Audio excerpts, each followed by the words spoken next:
Banyakkan saksi yang saya melihat bahawa mereka memberi kenyataan bahawa Datuk Zahid ni seorang yang pemurah, yang banyak menderma kepada golongan-golongan yang fakir miskin dan juga dalam membina dan menambah baik masjid. So macam saksi kali ini yang terbaru sekali tadi, saudara Mokhtar Tukun yang menyatakan bahawa beliau dah mengenali Datuk Seri Zahid selama 35 tahun. Jadi dia tahu hati budinya dan pihak pendakwa tanya bagaimana beliau tahu sebab beliau telah bersama-sama. Yalah. Jadi dia tahu hati budi. Jadi pendakwa cuba menunjukkan bahawa seolah-olah macam mana dia boleh tahu. Dalam hal ni saya melihat saudara Mokhtar Tukun telah menyatakan bahawa dia faham hati budi Datuk Seri Zahid, yang mana setiap kali bila bulan Ramadan, Raya Haji, Datuk Zahid akan mengeluarkan peruntukan untuk golongan asnaf dan miskin. Malah dalam perbicaraan tadi disebut juga bagaimana Datuk Zahid melihat sebuah surau yang tidak menyediakan tempat untuk wanita, diminta supaya dibesarkan. Malah peruntukan untuk membesarkan surau itu lebih kecil daripada peruntukan untuk membesarkan untuk bagi wanita. Maknanya kepentingan yang dilihat oleh Datuk Zahid bahawa kalau nak bagi pun bagi selesa pada wanita yang datang ke masjid.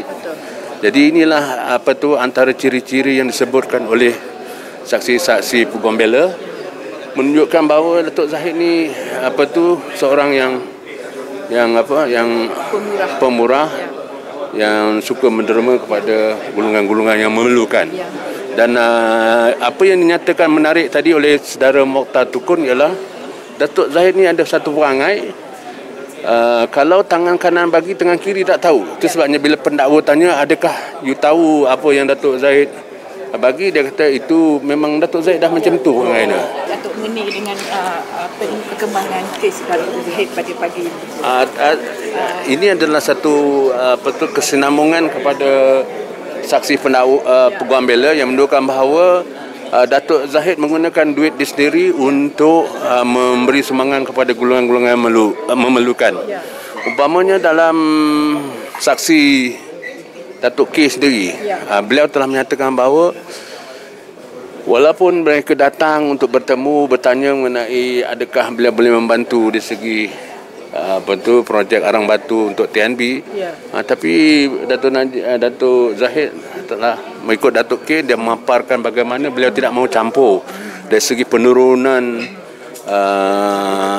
modal daripada 10 juta ke 5 juta, tapi beliau sanggup membantu dari segi modal itu sendiri sebanyak 10 juta. So bagi Datuk Zahid, sebuah yayasan boleh digunakan untuk mencari pelaburan. Jadi itu yang dibuat oleh Datuk Zahid. Dan malah bila pendakwa cuba bertanya mengenai adakah antara pelaburan dengan pinjaman, jadi Datuk K menjelaskan dengan baik antara pelaburan dan pinjaman.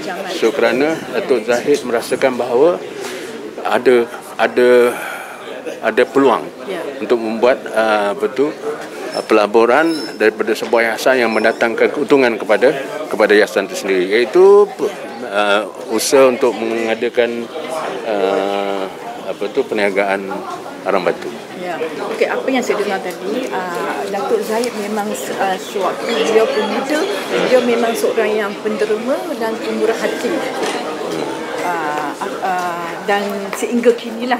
So habis tu macam mana sifat Datuk Zahid ni daripada dulu, daripada dia zaman muda-muda dulu, dia telah berusaha untuk membantu golongan-golongan yang memerlukan. Cuma orang tak faham mengenai siapa sebenarnya Zaid Hamidi ni. Saya mengenali beliau daripada 1980-an. Mana saya tahu hati budi dia. Dan satu perkara yang orang terlupa bahawa Datuk Zahid ni seorang ahli korporat. Ahli korporat yang mana dia pernah menjadi pengurusi BSN, dan dia juga adalah ahli pengurusi eksekutif 4 syarikat yang disenaraikan. Antaranya Keretam Holding, Apa lagi Dr. Azam, Tambah Holding dan lain-lain. Yang 4 lagi tu yang menunjukkan bahawa dia bukan saja hanya menjadi pengurusi semata-mata untuk duduk di atas, tapi dia seorang pengurusi eksekutif mana menjalankan kerja-kerja, termasuklah menjalankan pelaburan di China. Ada sebuah pulau di China yang dinamakan atas nama isteri beliau, Datin Seri Hamidah. So maknanya perkara-perkara ini ingin selindungi oleh pihak-pihak tertentu, tak mau menunjukkan Datuk Zahid ni seorang yang mampu bergerak sebagai seorang korporat. Cuma peluang. Saya yakin kalau beliau ada peluang yang sepenuhnya, kita yakin beliau boleh menggerakkan negara ini.